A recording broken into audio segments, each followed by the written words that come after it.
O Senhor esteja convosco. Ele está no meio de nós. Proclamação do Evangelho de Jesus Cristo segundo João. Glória a vós, Senhor. Deus amou tanto o mundo que deu seu Filho unigênito para que não morra todo que nele crer, mas tenha a vida eterna. De fato, Deus não enviou o seu Filho ao mundo para condenar o mundo, mas para que o mundo seja salvo por ele. Quem nele crê não é condenado, mas quem não crê já está condenado, porque não acreditou no nome do Filho unigênito. Ora, o julgamento é este: a luz veio ao mundo, mas os homens preferiram as trevas à luz, porque suas ações eram más. Quem pratica o mal odeia a luz, e não se aproxima da luz, para que suas ações não sejam denunciadas. Mas quem age conforme a verdade aproxima-se da luz, para que se manifeste que suas ações são realizadas em Deus. Palavra da salvação. Glória a vós, Senhor. Caros irmãos e irmãs, nosso Senhor aqui continua o seu diálogo com Nicodemos e aqui revela para nós uma verdade muito importante, né? Aqui, claro, tentando atingir o coração de Nicodemos, mas é uma revelação que ele faz a Nicodemos e que afeta a todos nós, dizendo: Deus amou tanto o mundo que deu seu Filho unigênito, para que não morra todo que nele crê, mas tenha a vida eterna. Está dizendo que Deus enviou o seu único Filho unigênito. Nós sabemos que ele depositou todo o seu amor nesse Filho unigênito para que ele, de algum modo, por uma questão de justiça, pagasse, quitasse a nossa dívida, a dívida que nós contraímos com Deus, né? E é surpreendente, né, porque pega-nos de surpresa, sobretudo para nós, né, homens comuns, né, inteligentes, com a nossa medida, que pensam ao nosso modo, o modo humano de pensar, olhar para essa cena e imaginar como é que pode, né? Se Deus diz que ama nosso Jesus Cristo, se Ele ama o Filho dele, como é que Ele entrega o Filho dele para ser morto, né? Uma coisa que não entra na nossa cabeça. Mas por que não entra na nossa cabeça? Porque nós somos muito limitados, né? Em outros tempos, isso poderia ser concebido como sendo uma coisa normal, né? Deus ele pede que Abraão desse Isaque, seu único filho, como sacrifício. O que Abraão vai lá e faz? Vai lá e vai entregar e ia matar Isaque. Se Deus não mandasse o anjo, ele teria levado a cabo aquilo que Deus havia pedido. Segundo algumas tradições, é porque na região ali onde vivia Abraão, na região de Ur, na Caldeia, era comum que as religiões ali aceitas, ali, os deuses daquele povo, pedissem que os pais entregassem seus filhos para serem crucificados. Então, o que Abraão pode ter pensado? É um Deus como todos os outros. E Deus vai provar que ele não é um Deus como todos os outros, dizendo: não, você não vai matar o seu filho, porque eu vou dar o meu filho para morrer no lugar do seu. Mas, enfim, isso é para dizer o quê? Que nós somos muito limitados, a gente não consegue nem conceber o modo de pensar que também era humano dos nossos antepassados, daqueles que vieram antes de nós, quanto mais compreendermos aquilo que está no mais íntimo do coração de nosso Deus.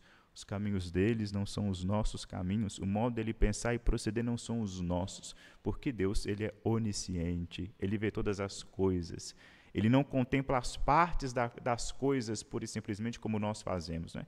Um exemplo bobo: nós, porque somos inteligentes, temos memória, sabemos que esse templo ele tem uma parte externa, mas ninguém que está aqui dentro está vendo a parte externa, nem quiçá está vendo as outras partes internas aqui do templo. Ninguém sabe, por exemplo, o que tem aqui atrás aqui do altar-mor de Nossa Senhora da Piedade.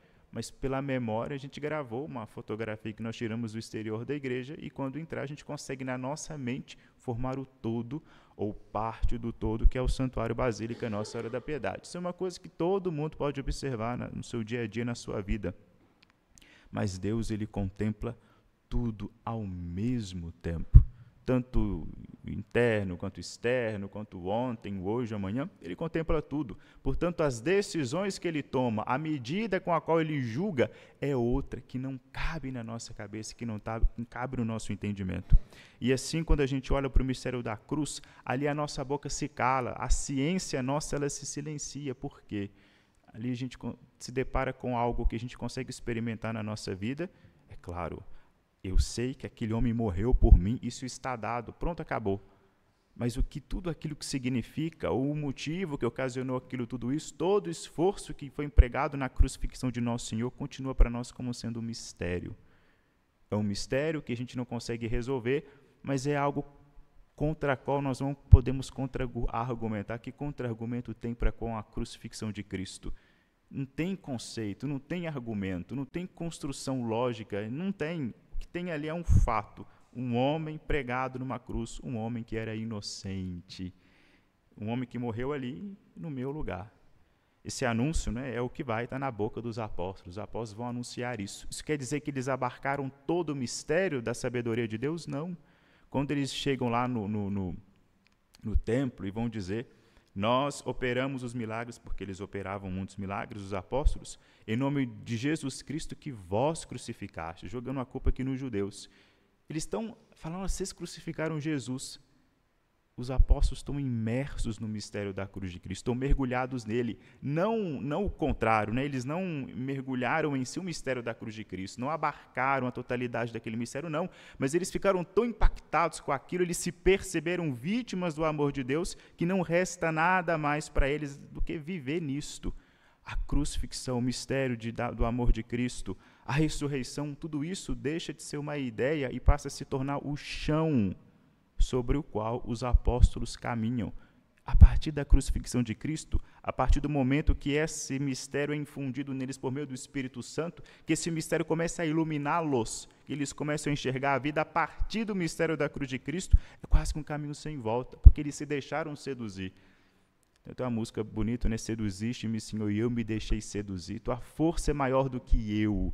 Está dizendo de um mistério mesmo, gente. A gente tem que entender que tem um momento na nossa vida espiritual que o estudo, a leitura, ele se torna superficial, ele já se torna quase que descartável. Existem santos que chegaram a uma união tão íntima com o nosso Jesus Cristo que eles quase que viam, contemplavam nosso Senhor.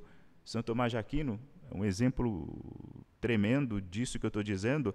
O homem que estudou tanto, que falou tanto, que foi eleito como o exemplo de teólogo para toda a igreja, chega um momento da vida que ele, rezando diante do crucifixo, e não era nem diante do Santíssimo Sacramento, diante de um crucifixo, e ele entra ali numa espécie de êxtase, né? E parece que alguém testemunha um diálogo dele com Nosso Senhor, no qual Nosso Senhor pergunta para ele: Tomás, falaste muito bem de mim, o que tu queres como recompensa? E São Tomás vai dizer: só tu, Senhor. E depois disso, dizem eles que São Tomás se cala. A partir desse momento ele não fala com ninguém, não fala mais nada, e ele para de escrever. Ou seja, ele viu que de algum modo aquilo de que ele havia sido vítima, por mais que ele amasse a Cristo quando ele escrevia, o que ele experimentou ele foi muito maior. Ele foi abarcado pelo mistério de Cristo. Portanto, o catolicismo, o cristianismo, ele é, em última instância, esse arrebatamento, esse ser engolido, afogado pelo mistério que se chama Nosso Senhor Jesus Cristo, que começa primeiro pela inteligência, começa aqui, a gente escutando sobre o Nosso Senhor, a gente vendo os seus milagres, atestando que de fato Ele é o Messias, o Filho de Deus, colhendo as provas, porque Deus ele não subestima a nossa inteligência humana, colhendo as provas humanas que nos são possíveis colher de todo esse mistério, para depois sermos arrebatados, absorvidos por esse mistério, de tal modo que nós não consigamos olhar a vida por outro ângulo, né, do que por este. É como o mito, né, da caverna de Platão. Né? A luz clara, a gente só enxerga porque nós temos a luz que ilumina. Né? E depois que você descobre a satisfação de ver as coisas tal como elas são, e não mais aquela ilusão fantasmagórica do que se tinha, quem que vai querer voltar para a treva, para ver sombra, para ver a aparência? A luz que é irradiada de Cristo, ela nos faz ver a realidade, ela nos faz enxergar o mundo tal qual ele é, Porque foi Ele, é dele, é do próprio Cristo que sai a criação, é dele que sai tudo isso que existe. É por meio dele que nós vivemos, nos movemos, existimos, por meio dele que nós somos. Então é por meio dessa luz, da luz que veio dele, o verbo por meio do qual Deus criou o mundo, que nós enxergaremos o mundo que foi criado, sonhado por nosso Deus. E assim, conversando com Nicodemos, que é um homem estudioso, um homem muito erudito, um homem muito culto, que Cristo vai começar a entrar no coração dele. Primeiro aqui, ele encontra com ele à noite. Depois, quando Cristo ali já morto, Nicodemos ainda vai atrás de nosso Senhor. Percebem isso? Ele não viu uma manifestação gloriosa de nosso Jesus Cristo. Ele não vai ver Jesus Cristo transfigurado no Tabor como os apóstolos viram. Ele vai ver um homem morto. E ele vai atrás desse homem morto. Porque certamente ali Nicodemos encontra com Cristo a luz do dia, mas não do dia iluminado por esse sol, o astro, mas ele vai encontrar com Cristo a luz daquele dia que é iluminado pelo próprio Deus. Ele foi abarcado por aquele mistério e ele entendeu, assim como entendeu o centurião romano quando olha para Jesus morto. De fato, esse era o Filho de Deus. Não foi coisas pronunciadas diante de uma manifestação gloriosa, mas são palavras, são atos que nós testemunhamos mediante uma possível derrota de nosso Jesus Cristo, uma derrota humana. Quando ele disse que enviou o seu Filho unigênito ao mundo, e ele ama esse Filho unigênito, no próprio ato de enviar esse Filho ao mundo, é perceptível ali um amor de Deus para com o nosso Jesus Cristo. Quem que poderia sanar aquela dívida que nós travamos contra ele? Somente ele. É um soldado forte, um único que conseguiria vencer tamanha batalha.